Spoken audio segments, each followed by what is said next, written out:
Hello, thank you for coming to my video today, guys. I'm really excited about this. We're going to have a short little discussion on whether or not we think that the ITN should continue.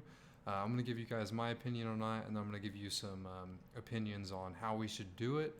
And I'm referencing kind of like old or new snapshot, and then also a couple other things. Before we jump into that, if you guys want to support me on the ITN, my stake pool is PayDA stake pool. We're at 4.97 million. We're doing great with our ROI at 12.49%. That's amazing. You guys can also follow me on Twitter. I have a Discord too that you can join. My Twitter is big__pay. I post a lot of updates and notifications on there. My Discord, I like to help people out with their stake pools, and then also new people if they have any Cardano questions.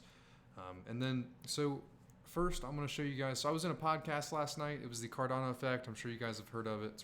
It's the biggest podcast in Cardano. It's actually funded by the Cardano Foundation. And what's really cool is I've been watching this podcast since episode 1, and then out of nowhere yesterday, Rick, Digital Fortress right here, he just sent me a message on Twitter and said, "Hey, you want to come on for a podcast?" And I didn't really have no idea what it was going to entail. I didn't know who was going to be on with me. And I was just like, yeah, of course, that'd be awesome. And there was a lot of good discussion. So the discussion that we're having is, should we continue the ITN?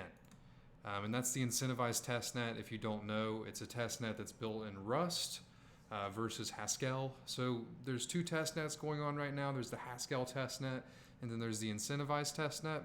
The Incentivized Testnet happened in about halfway through December is when it started. I had my pool up about 3 days after it started. And so the difference between these test nets is this one's incentivized. And the reason I'm going over this information is because a lot of people on my Discord don't even know the difference between the incentivized testnet and the Haskell testnet. So I figured it would be important to actually explain that real quick. So real quick, incentivized testnet, it started in December. You were actually paid real ADA rewards, but it was in a different code base called Rust. Right now that's going on the Haskell testnet. It's in Haskell. This is what's going to be used for mainnet. Obviously some stuff's going to change, but those are the difference between both of those. So the question that we're asking is, should we continue the incentivized testnet and make it its own? So there's two, actually it's a multi-layer question. I should mention this first. I apologize. So the first question is, should we continue the incentivized testnet for another month? And I would like to hear what you guys have to say about that. In my opinion, I think we should. And what Charles is actually doing is he's letting the stake pool operators decide by us leaving our pools up or not. So I think this first question is a pretty easy one. Stake pool operators have built a lot of trust and a lot of branding with their delegates. So obviously it'd be kind of weird, and it just wouldn't be right for us to just not have that connection with them for a month. It's just going to be put on pause. It's going to be put on hold. And then stake pool operators are also going to lose funding for that whole month. So it just makes to me 100% sense to continue the ITN for at least a month. And that will continue until around where the Haskell testnet is over and then the mainnet starts. So then we'll still be able to receive rewards, but it'll just be on mainnet with Shelly once Shelly's out. So, and that's also what I want to ask you guys is I think the first question is a no-brainer. But like I said, I would love to get a little discussion here going or in my Discord. I think it's a no-brainer. I think most stake pool operators are going to ask one question, and it's going to be, well, am I getting paid for it? And of course you're getting paid for it for an extra month. So I think that one's a no-brainer. I think every stake pool operator is going to be down for that. So then the second question it's a much harder question. Should the ITN continue? And I think for me, there's a few points that need to be answered, and these were all answered in this podcast tonight. But before I go into these few points, I want to show you what Kyle had to say, because he has a great point for a reason why the ITN should continue, and it's mainly about stake pool operators that may not have enough pledge to continue on. And I think this is really important because I bring up in my videos a lot of the time, what are we going to do if people don't have enough money for pledge? And this is a good answer to that, because I want everyone to be involved. Keep it running. So is that a good summary of what we got here? Yeah, I just kind of want to add to that. A lot of the pool operators, there's a lot of guys that work really, really, really hard, engage the community, helped a lot of people up, and they may or may not make it to mainnet to run pools. And I think from a philosophical standpoint, we want those guys in our community. And so if we can provide them any type of incentive to continue doing what they're doing, I think it's a win-win for everyone. Yeah, it That's a might great. provide. So that was a great point from Kyle. This allows people who don't have enough money for the pledge, just due to their own financial circumstances, their location, their upbringing, can have another way to still participate in an ecosystem that's relative to Cardano. So we're not leaving anyone out. And this is my other point. If we're going to do this, we have to do it right. And I think we should do another snapshot if we're going to continue the ITN. And this other snapshot is important because I get people on my YouTube channel every single day. Big Pay, how do I delegate to you right now? What do I need to do? And I comment this all the time. Well, you have to have had ADA on November 30th. I think that was the day, but it's kind of sad to say that to people. And it's because it's been so long. It was so long ago. So it would be kind of like, it would divide the community in a way from the people that were here back then to the people that are here now.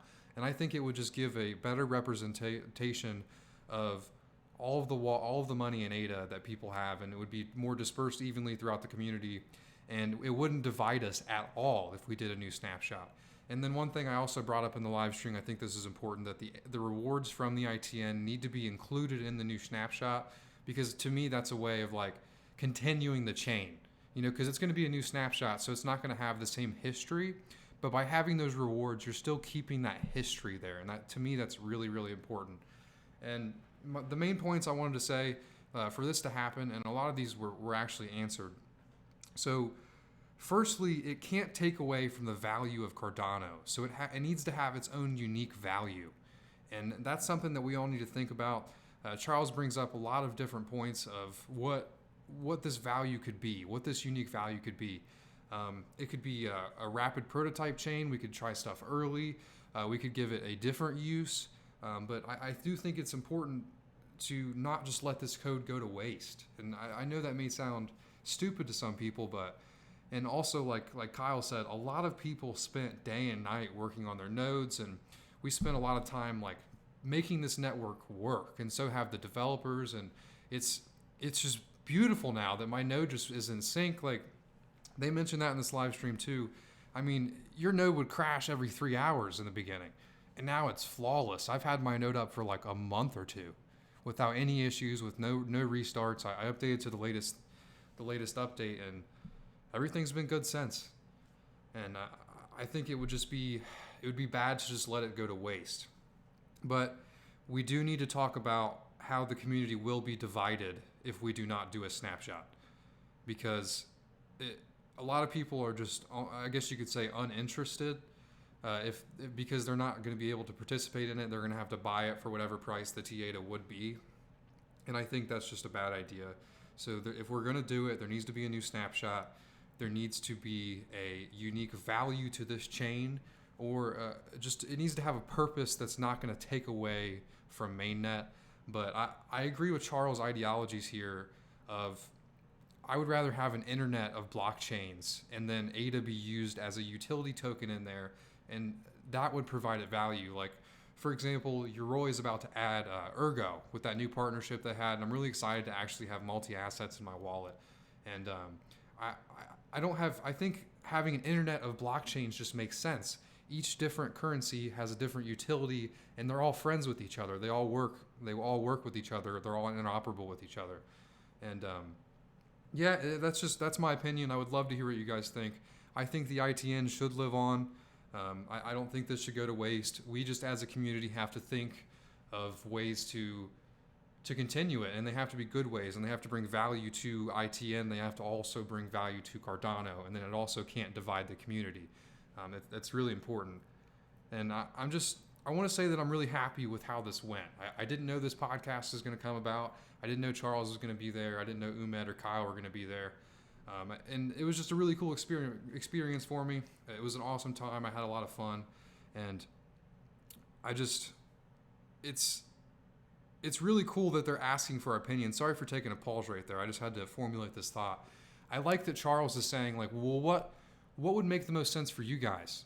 You know, like he's asking us as a community. Us as a community is taking this vote, because before this, it didn't seem like the community really had. I mean, we had a lot of say and stuff, but we are actually getting 100% say in this. Do we want a new snapshot? What should the unique value of this chain be? And he just brought stake pool operators on here today because Charles is the one who got us all to come on there, and he got us all together to ask us as a community, because all throughout this podcast, Rick would stop and say, "What do you guys think? Type new or type old snapshot?" It's awesome. You can see just a little bit of Voltaire leaking out into the community right now, and it really makes me happy. It really makes me excited for what's to come. But that's the end of this video. That's my opinion. I think the ITN should live on. It just would be a waste. And I also think the community shouldn't be divided. There should be a new snapshot that includes those rewards. One argument I've seen to that is we need to give back to the people that actually participated in it, and I just don't agree with that. I think by letting the rewards be in there, you're still giving back to them because they're getting the value that they earned in both places. So that makes perfect sense. So just let it live on to as long as it has a value to it. But yep, that's the video today. I hope you guys enjoyed this. It was just a real quick discussion video. I do these every once in a while. If you guys enjoyed this video, I'd really appreciate it if you left a like. If you haven't subscribed to my channel, subscribe and then share it. If you guys want to support me, I got donation links down below, and then I also accept BAT, and I have a Discord server. But the main thing is you watching my videos. I really appreciate it. I'm really looking forward to Shelly. I hope you guys all have a wonderful day.